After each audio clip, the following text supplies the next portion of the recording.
It is not fair to take the children's food and throw it to the dogs.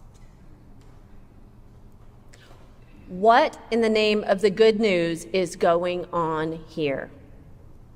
This woman came to Jesus desperate for her daughter's healing, and he calls her a dog. This mama has no time for insults. She needs her daughter to be well. And so she summons all her wit and tenacity, and she has the audacity to talk back to Jesus.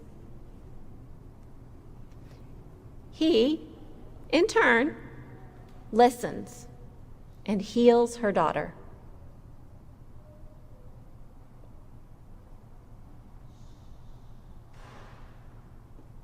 Just a little context for this interaction. Jesus is in the region of Tyre. Tyre and Sidon are cities on the coast of the Mediterranean, 40 or 50 miles on the map from where Jesus was last teaching in Gennesaret, and probably further on the roads. So in ancient days, that's a long way away. Tyre and Sidon are Gentile territories with more Greek influence. And nonetheless, the woman in this story crosses any number of cultural norms as she enters a house without invitation, seeks an audience alone with a strange man, and speaks boldly and directly to him of her deepest desire. And then she talks back.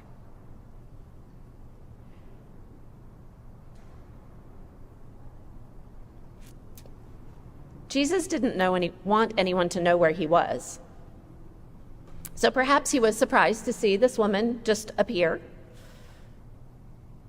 And then maybe irritated, impatient, perhaps curious at her audacity. We actually don't know, because Mark doesn't give us any sense of the tone of his voice. Jesus does recognize that the Syrophoenician woman's faith is deep and genuine. She has a deep conviction about what is right and just and important, her daughter's life and health. She is tenacious, creative, and courageous, and she uses every resource she has: her wit, her insight, even her impertinence. And she models for us, individually and as a community, how faith reflects the mission of the one in whom we place our trust. In the Jesus narrative, the way that Mark is writing it, this story illustrates that the message of God's loving, liberating, justice-bringing kingdom, because that's Mark's message, but in this story, it's for everyone.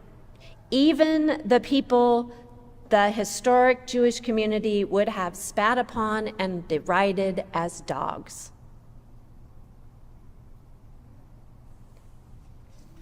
God's mission is tenacious and living and always expanding, with a generosity of spirit that sometimes feels uncomfortable when it challenges our ideas about who is worthy to share our resources, to sit at our table, to benefit from our taxes, to speak their truths aloud and change our minds and actions.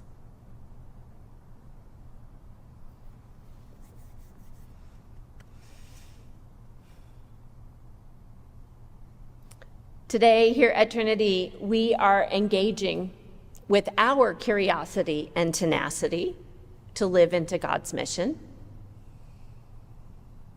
I have 3 things in mind I want to tell you about. We are observing the season of creation. And in this season, the words of our worship draw our attention to the diversity and wonders of God's creation, people, planet, and animals. And even as we marvel at that God's creative hand, our baptismal promises guide us to seek justice and dignity for every human being and to steward our planet's resources, to feed and nurture life for generations to come. These are not easy things to do, and they are not the ways that we are generally living our lives. And in our comfort with the social and economic and political narratives we have learned and enculturated, whose voice and experience are we deaf to?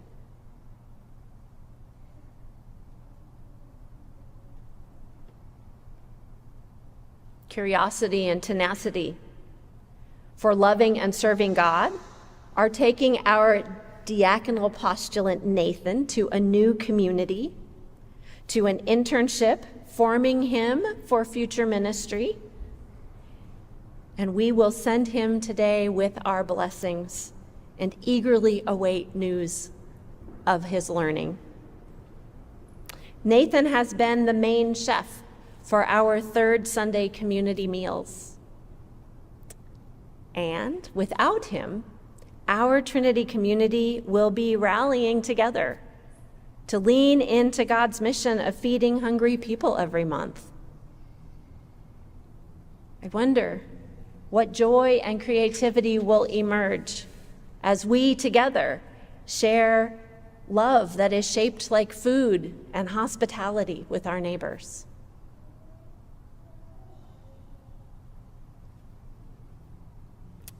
Third one, like the Syrophoenician woman, we desire health for our children and youth. Children and young people remind us of the joy of learning and discovering new things about the world, about the skills for navigating ever-changing environments, and the many emotions we feel.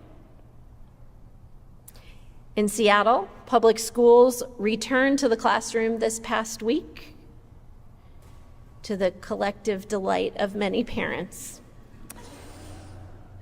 At the end of our service today, we will bless our students and educators, praying for their curiosity and openness, generosity and kindness. And even as we draw a sigh of relief for the structured schedules of school days, we cannot ignore the very real issues of violence and hunger, racism and poverty that are woven into the fabric of our education system.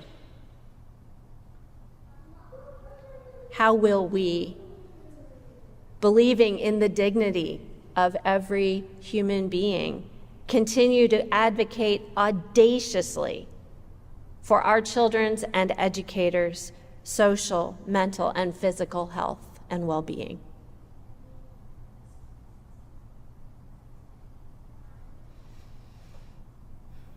Be opened, Jesus says to the man